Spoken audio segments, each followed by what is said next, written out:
All right, so today will be day 3 of our unit on cells. We're going to finish up cell organelles and functions today. We only have a few left. Today will be a pretty short lesson. All right, so first thing is cytoskeleton. So whenever we talked about the cytoplasm, we talked about that image that I had on it where it had all these anchor points attaching to everything on day 1. Well, I told you that's like the structure of it. Well, that's this skeleton of it. Just like you have a skeleton inside your body, each cell has a skeleton, and that's what that prefix cyto means. It means cell. So this is the skeleton inside the cell. So you really have two types. You have microfilaments and microtubules. And knowing about those microtubules will help us out in one of the other structures that we're going to talk about. So the main function of the cytoskeleton is that it's going to be there for support. It allows organelles to anchor to them. It'll even allow for movement because these microfilaments and microtubules, that's what whenever you get later on, you start actually learning about how muscles contract. If you decide to take human anatomy or go further into that field into college, you'll learn about different types of other of actin and myosin working. But we also have spindle fibers as well. That will also be in conjunction with the centrioles that we'll be looking at as far as with animal cells, and it helps out with cell division, and we'll look at that in a second. As far as labeling this, you would never really have to label this. I would just ask some general questions about cytoskeleton. It's really not a big focal point. Spindle fibers is a little bit of a buzzword for you, though. And there'll be a section there where we'll specifically be talking about that in another unit where we're talking about cell division more specifically.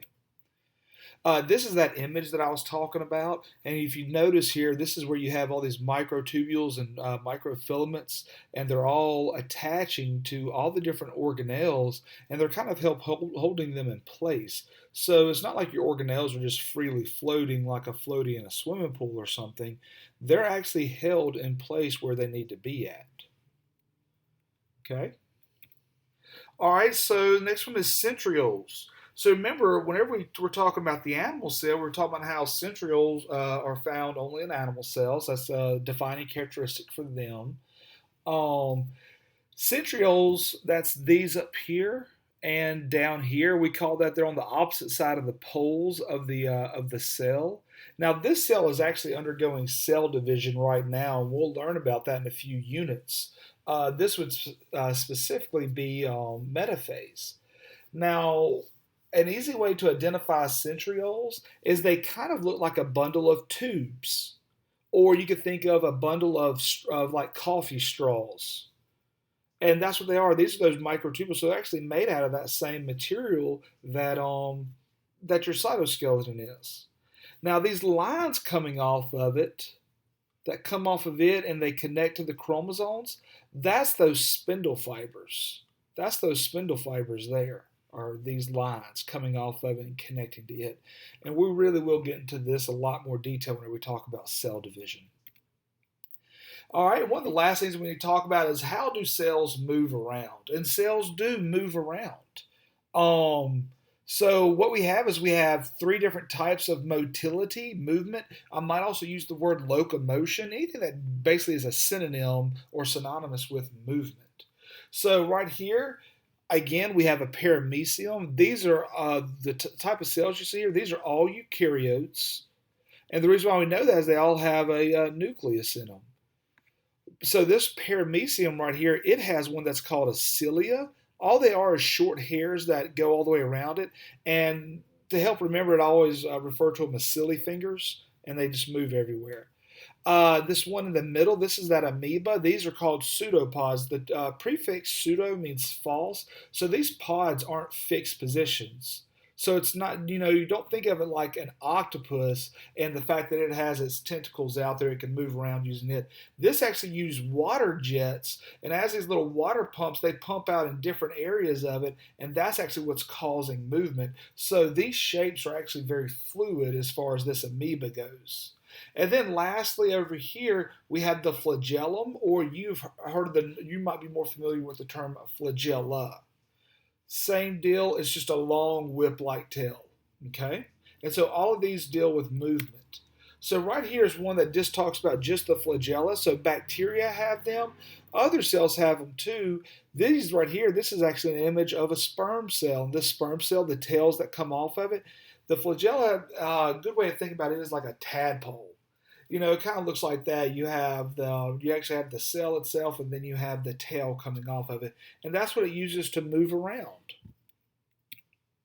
Cilia. So right here, you can really see it. These short hairs that go around it, all the way around it. As these move around, that's what actually is causing it to swim and to move.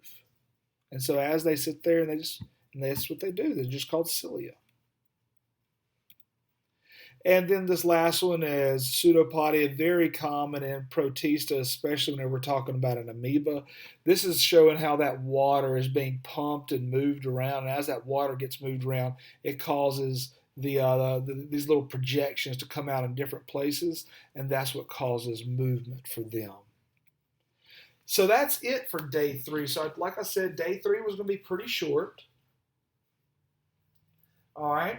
So let's just kind of like talk through some of these talking points real quick.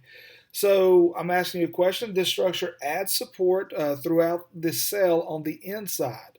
You know, I don't want you to get confused with cytoskeleton and the cell wall, because while the cell wall is for structure and support, it's an outer covering. The cytoskeleton is an inside covering. It's on the inside the cell, made up of microtubules and microfilaments. It's only found in animal cells, and it aids in cell division. That's going to be the centrioles. The long whip-like tail, that would be the flagella. The small hairs that surround the cell, that's going to be the cilia. The false nodules that can move around freely by pumping water, that's going to be pseudopodia. The 3 methods of motility are exactly what we just said, the 3 methods of movement. We have flagella, cilia, pseudopodia. The cords that connect to centrioles and chromosomes during cell division, that's spindle fibers. All right, and just like I said on the on day 1 stuff and day 2's, now I still have these here again. Now at this point, we've covered everything. Okay, so at this point, you need to make sure that you are able not only to identify the structures, but also give me the functions as well. Okay, now you can pause this to where you can sit there and work on doing that now. Now the next slide, just like on the ones before, and I'm about to switch over, I still only have the answers as far as the labeling goes. You can look back at the notes and make sure that you're correct on the function of it. This would be a great study tool. All right, we're going to move on to the next one. Again, here you go. Pause this, same thing. Make sure that you're able to know the functions of them. That's going to be a crucial point, identifying and knowing the functions. So just real quick, I'm kind of, well, I'll wait to do that on the review. Never mind, don't worry about that. There you go. And last one. Go ahead and pause it. Okay. Now I'm going to go ahead and move on to the next one. There you go. All right, so that is actually the end of this this unit. The next video, day 4's video, is going to be a review like before. I'll give you examples of some ways that I'll ask some questions dealing with those images, and we'll kind of go into that in a little bit more detail.